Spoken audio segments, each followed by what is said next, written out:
नमस्कार दोस्तों, स्वागत है आपका हमारे यूट्यूब चैनल मंटू वॉइस में। आज हम इस वीडियो में आपके लिए संतान सप्तमी की व्रत कथा लेकर आए हैं। जिसमें महिला की संतान नहीं हो रही है वह यह कथा एक बार अपना कर देखे, उनकी भी सारे दुख दर्द दूर हो जाएंगे। मैं 100% की गारंटी तो नहीं ले सकता हूँ, मैं 50% की गारंटी अवश्य लेता हूँ कि उनके जीवन में खुशियाँ खुशियाँ आ जाएंगी। वह अगर यह व्रत कथा नियम से पालन करती है तो भगवान भोलेनाथ और माता पार्वती उनके सभी दुखों दर्द को हर लेंगे। एक समय की बात है, एक नगर में राजा विक्रम अपनी पत्नी चंद्रमुखी के साथ रहते थे। रानी चंद्रमुखी संतान ना होने के कारण बहुत दुखी रहती थी। उसी नगर में एक ब्राह्मण हरिश्चंद्र अपनी पत्नी के साथ रहते थे। धीरे धीरे रानी और ब्राह्मणी दोनों में गहरी मित्रता हो गई। एक दिन वह दोनों सरयू नदी के किनारे गई तो उन्होंने वहां पे कुछ महिलाओं को देखा जो सरयू नदी के किनारे एक पेड़ के नीचे भोलेनाथ और माता पार्वती की मूर्ति स्थापित करके उनकी पूजा अर्चना कर रही थी। उन्होंने उन महिलाओं से पूछा कि यह तुम क्या कर रही हो। तब उन सभी महिलाओं ने संतान सप्तमी की व्रत कथा की महिमा रानी और ब्राह्मणी दोनों को बताई। उन दोनों ने भी यह व्रत करने का संकल्प लिया और अपने अपने घर वापस आ गईं।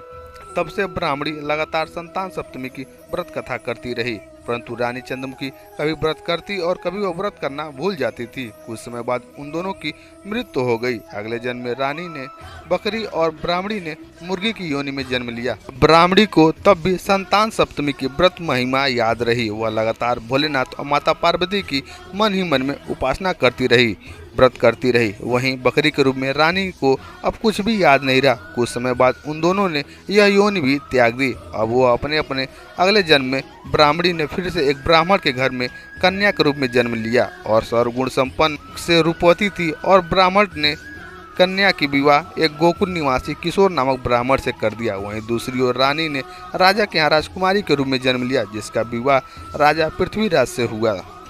भोलेनाथ और माता पार्वती के आशीर्वाद से ब्राह्मणी को 8 कर्मनिष्ठ पुत्रों की प्राप्ति हुई। वहीं दूसरी ओर रानी को बहुत समय तक कोई संतान नहीं हुई। ब्राह्मणी को अपने इस जन्म में भी संतान सप्तमी के व्रत का स्मरण करती रही और वह लगातार यह व्रत करती रही। बहुत समय बाद रानी को एक रोगग्रस्त पुत्र प्राप्त हुआ, परंतु वह 9 वर्ष की आयु में भी परलोक सिधार गया। अब रानी पुत्र के वियोग में तड़पने लगी।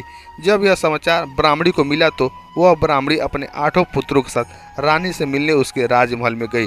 वहां ब्राह्मणी के 8 पुत्रों को देखकर रानी को बहुत ईर्ष्या हुई और रानी ने ब्राह्मणी के 8 पुत्रों को मारने की एक योजना बनाई। एक दिन उसने ब्राह्मणी के 8 पुत्रों को भोजन पर बुलाया और भोजन में विष मिलाकर उन्हें खिला दिया, परंतु भोलेनाथ की कृपा से और संतान सप्तमी के व्रत के प्रभाव से ब्राह्मणी के 8 पुत्रों को कुछ भी नहीं हुआ। यह देखकर रानी ईर्ष्या की अग्नि में और भी जलने लगी और उसने सिपाहियों को कहकर ब्राह्मणी के 8 पुत्रों को यमुना नदी में फेंकने को बोल दिया, परंतु भोलेनाथ की कृपा से ब्राह्मणी के 8 पुत्रों फिर से जीवित बच गए। इस प्रकार कई प्रयासों के बाद भी जब रानी ब्राह्मणी के पुत्रों को नहीं मार सकी तब वह ब्राह्मणी के पास गई और उनसे क्षमा मांगते हुए सारी बात बताई और ब्राह्मणी से पूछने लगी, तुमने ऐसा कौन सा व्रत उपवास दान पुण्य आदि किया है जिसके प्रभाव से तुम्हारे पुत्र की दीर्घ आयु प्राप्त है। यह सुनकर ब्राह्मणी ने रानी को संतान सप्तमी के व्रत की महिमा बताई और साथ ही साथ अपने पूर्व जन्मों की कहानी भी बताई और कहने लगी, मुझे लगता है कि तुम्हारे संतान सप्तमी के व्रत के संकल्प लेने और ना करने की वजह से तुम्हें संतान प्राप्त नहीं हुई है, इसलिए तुम भोलेनाथ और माता पार्वती से प्रार्थना करो और संतान सप्तमी के व्रत का नियम से पालन करो। भोलेनाथ की कृपा से तुम्हारा सब दुख दूर हो जाएगा। ब्राह्मणी की बात सुनकर रानी ने ऐसा ही किया। व्रत के प्रभाव से भोलेनाथ और माता पार्वती के आशीर्वाद से रानी को संतान सुख प्राप्त हुआ और रानी को एक पुत्र रत्न की प्राप्ति हुई। रानी ने सर्व सुखों को प्राप्त किया। तो दोस्तों, यह थी संतान सप्तमी की व्रत कथा। जिसमें महिला के संतान नहीं हो रहे हैं वह यह कथा एक बार जरूर करें। उम्मीद करता हूं दोस्तों आप लोग को यह वीडियो अच्छा लगा होगा। दोस्तों, अब हम वीडियो कहीं करते हैं समाप्त। मिलते हैं आपसे कल एक और ऐसे ही रोमांचक कथाओं के साथ। तब तक के लिए हर हर महादेव।